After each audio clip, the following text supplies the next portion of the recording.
Юджи Мията е част от инициативата, която започва на остров Окинава, като постепенно се разраства в глобално движение, имащо за цел да излекува земята.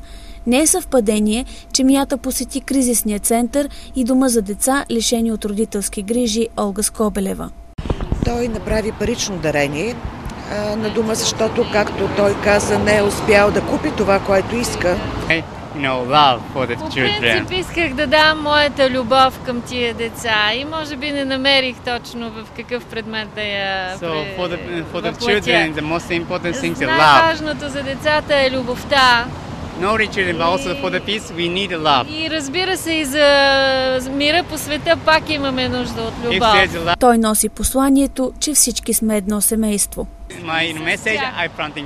И именно в потвърждение на това мое послание е и засаждането на дървото. Юджи е на 23 години. Пропътувал е пеша Корея, Тайван. Във Виетнам е посадил дръвчета в памет на загиналите във войните, но голямата му мъка са страдащите деца. Затова и след скромното дарение днес той сияеше.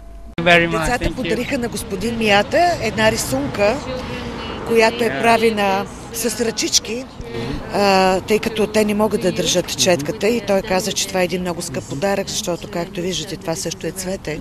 Децата пък обещаха на посланника на мира, че ще се грижат за дървото и следващия път, когато дойде в Пловдив, ще го видят. Разраснало се и пуснало дебели корени.